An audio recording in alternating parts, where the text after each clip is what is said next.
Hello friends, स्वागत है आपका हमारे YouTube channel GK with me में। तो आज की क्लास में हम पढ़ना शुरू करेंगे टाइप्स ऑफ मनी के बारे में और आरबीआई के बारे में। ठीक है, तो सबसे पहले वाली क्लास में हम मुद्रास्फीति के बारे में पढ़ चुके थे कि महंगाई क्यों बढ़ती है, रेट्स क्या होते हैं, मॉनेटरी पॉलिसी के बारे में पढ़ चुके थे, यानी कि मौद्रिक नीति के बारे में पढ़ चुके थे। ठीक है, आज की हमारी क्लास रहेगी टाइप्स ऑफ मनी के बारे में या मॉनेटरी पॉलिसी, जैसे कौन से देश की मुद्रास्फीति किस तरीके की है, तो हमारे देश की मुद्रास्फीति जो है वो किस तरीके की, उसके बारे में आज की क्लास हमारी रहेगी। सबसे पहले मैंने यहाँ पर 4 तरीके की मुद्रास्फीति लिखी है। सबसे पहले है रेंगती मुद्रास्फीति, इसके बाद है चलती मुद्रास्फीति, दौड़ती और अति मुद्रास्फीति। ठीक है, रेंगती मुद्रास्फीति वो होती है जिसमें मतलब सबसे बेस्ट होती है। कौन सी रेंगती मुद्रास्फीति क्या होती है, सबसे बेस्ट है। इसमें जो पैसे की तरलता है वो भी सही होती है और इसमें जो प्रोडक्शन है किसी भी चीज का वो भी इक्वल होता है। तो ये दोनों साथ साथ चलती है, इसलिए इसे क्या कहा जाता है,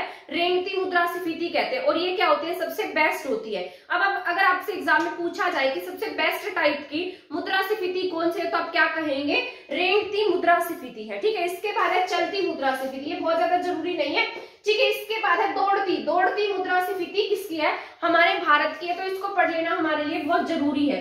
तो दौड़ती मुद्रास्फीति वो होती है जो विकासशील देश है, यानी कि जैसे इंडिया है, इंडिया क्या है, विकासशील देश है, वो किसकी तरफ अग्रसर होता जा रहा है, विकसित देश की तरफ, है ना। तो जितने भी विकासशील देश हैं और वो विकसित देशों की तरफ अग्रसर होते जा रहे हैं, तो ऐसे देशों की जो मुद्रास्फीति है वो कैसी है, दौड़ती हुई मुद्रास्फीति है। तो भारत की अगर पूछा जाए भारत की मुद्रास्फीति कैसे, तो आप क्या टिक करेंगे, दौड़ती मुद्रास्फीति है। इसके बाद सबसे भयंकर और सबसे खतरनाक मुद्रास्फीति जो है ना वो किसकी है, वो है अति मुद्रास्फीति। क्या होती है, सबसे जो खतरनाक होती है उसका नाम है अति मुद्रास्फीति। यानी कि जब किसी भी चीज की मांग इतनी ज्यादा बढ़ जाती है, किसी भी चीज का प्रोडक्शन इतना ज्यादा जो वैल्यू है वो इतनी ज्यादा बढ़ जाती है कि उसका जो प्रोडक्शन है ना वो पूर्ण रूप से खत्म हो जाता है, तो वो क्या होती है, अति मुद्रास्फीति होती है। फॉर एग्जाम्पल ले लेते हैं कि जैसे जिस तरीके से अब गर्मियों का मौसम लगा लीजिए, गर्मियों के मौसम में कंबल वैसे तो कोई भी नहीं खरीदेगा, है ना, कौन खरीदता है, तो कोई खरीदता नहीं क्योंकि यूज में नहीं आते।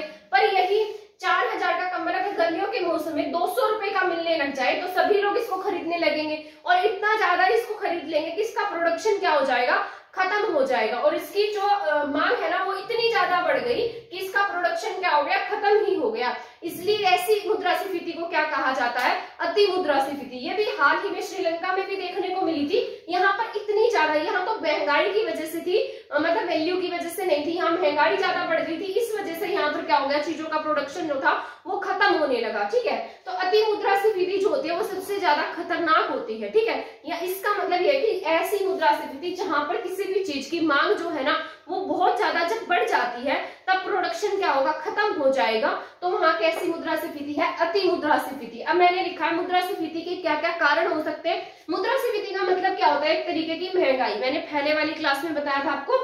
इसके जो कारण है वो क्या क्या है, एक तो तरलता का बढ़ना, तरलता मतलब लिक्विडिटी ऑफ मनी, पैसे का मतलब जो फॉर्म है ना, पैसे की जो पैसे की वैल्यू है, यानी कि पैसा जो है वो मार्केट में ज्यादा फ्लो करने लगे या बहुत ज्यादा हो जाए तो मुद्रास्फीति का कारण बनता है। अगर किसी चीज की लागत बढ़ जाती है तब भी क्या होता है, मुद्रास्फीति बढ़ जाती है। और मांग बढ़ेगी तो भी, अगर किसी चीज की मांग बढ़ेगी तो महंगाई भी साथ साथ क्या हो जाती है, बढ़ जाती है। मांग बढ़ने से उस चीज की वैल्यू क्या हो जाएगी, मतलब वैल्यू बढ़ेगी, तो उसका लोग उसको अगर कोई भी एग्जांपल ले लो, अगर कोई भी चीज है अगर वो ज्यादा मतलब लोग उसको ज्यादा खरीद रहे हैं तो दुकान वाला क्या करता है, उसका प्राइस बढ़ा देता है ना। प्राइस बढ़ाने से महंगाई बढ़ जाएगी, तो मांग बढ़ाने से महंगाई बढ़ती है, लागत से महंगाई बढ़ती है और तरलता से महंगाई बढ़ती है। तो ये 3 पॉइंट याद रखने हैं। मुद्रास्फीति के कारण क्या है, एक तो है आपका लागत, दूसरा है आपका मांग, तीसरी क्या है, तरलता। तो ये तीनों चीजें आपको याद रख लेनी है। इसके बाद है मुद्रास्फीति बढ़ने से किसको फायदा होता है,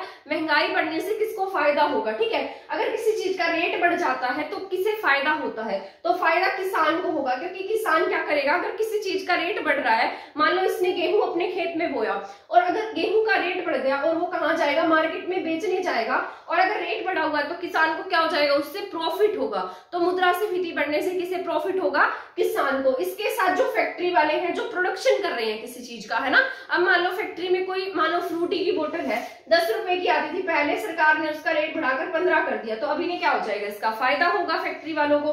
साथ में जो कर्जदार होते हैं, जिन्होंने पैसा ले रखा है, कर्जदार है, उन्हें भी क्या होता है, इसका प्रॉफिट हो जाता है। इसके बाद है नुकसान किसे होता है, जो फिक्स्ड आय वाले, जैसे गवर्नमेंट जॉब वाले हैं, उनकी आय क्या होती है, फिक्स्ड होती है ना, प्राइवेट कंपनी में जॉब करते हैं, मतलब बहुत सारे लोग ऐसे हैं जिनकी आय क्या होगी, फिक्स्ड होगी, एक महीने के 50,000 मिलते हैं तो उतने ही मिलेंगे, है ना।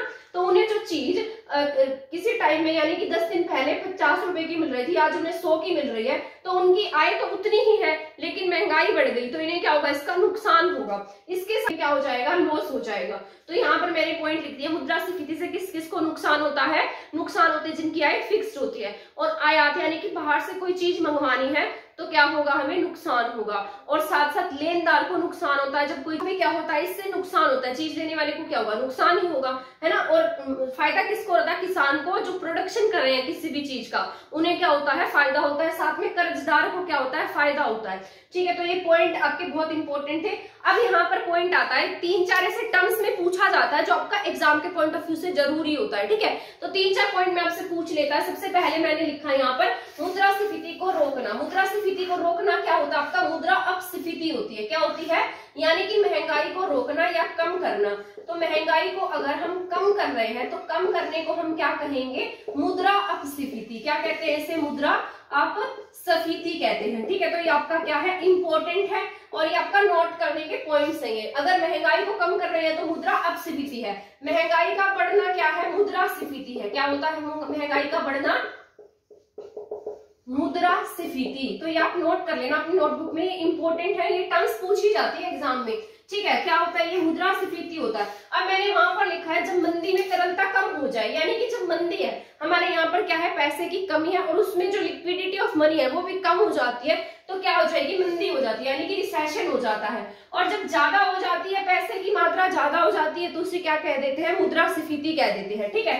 तो यहाँ लिख देती हूँ मैं, जब मंदी में तरलता कम हो, मंदी में तरलता कम हो, तो उसे क्या कहते हैं, मंदी में तरलता कम होगी तो रिसेशन, यानी कि मंदी कहेंगे, ठीक है।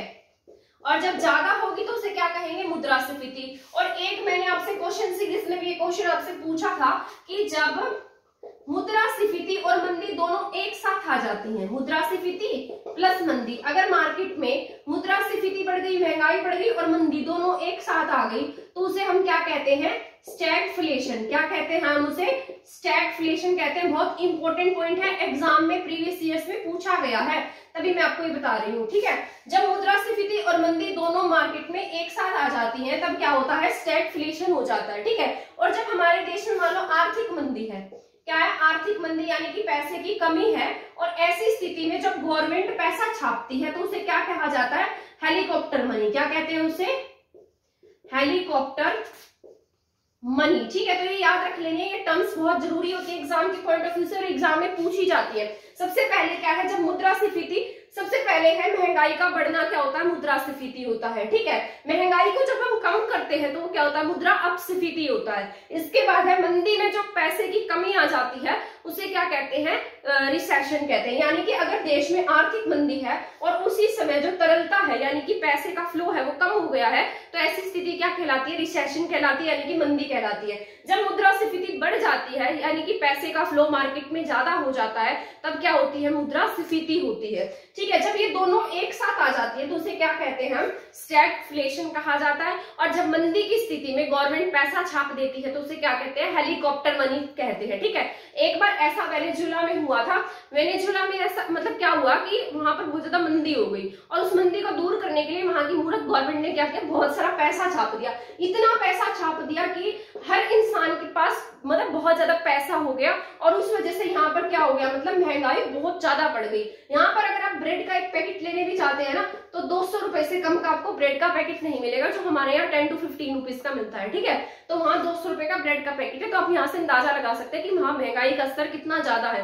महंगाई का स्तर होने के साथ साथ लोगों के पास वहां पर पैसा भी ज्यादा है, क्योंकि उस समय में जब यहाँ पर मंदी आ गई थी कहाँ, वेनेजुएला में, तो यहाँ की गवर्नमेंट ने क्या किया, इतना ज्यादा पैसा छाप दिया। तभी तो हमारे यहाँ पर जब कभी मतलब ऐसा हो जाता है, जैसे कोरोना था, कोरोना में लोगों को आर्थिक मंदी का सामना करना पड़ा है ना, तब एक बार गवर्नमेंट ने ऐसा डिसाइड किया था कि वो क्या करेगी, पैसा छाप देगी, है ना। तो अगर मान लो हमारी गवर्नमेंट उस समय में पैसा छाप देगी तो उसे क्या कहा जाता, हेलीकॉप्टर मनी। पर ऐसा नहीं है कि मतलब बहुत ज्यादा पैसा छाप दिया जाए। अगर एक लिमिट में पैसा छापा जाता है तो वो हमारे देश के लिए नुकसानदायक नहीं होता है। पर इन्होंने क्या किया था, इतना ज्यादा पैसा छाप दिया कि हर इंसान के पास पैसा ही पैसा हो गया। और अगर हर इंसान के पास पैसा होगा तो क्या होगा, यहाँ पर महंगाई बढ़ेगी। तो वेनेजुएला में बिल्कुल सेम ऐसी ही कंडीशन देखने को आई थी, ठीक है। तो हमारे यहाँ पर आर्थिक मंदी, जब गवर्नमेंट हेलीकॉप्टर मनी छापती है तो क्या होता है, हेलीकॉप्टर मनी होती है, ठीक है। मुद्रास्फीति और मंदी दोनों जब साथ साथ आ जाती है तो उसे क्या कहा जाता है, स्टैगफ्लेशन कहते हैं।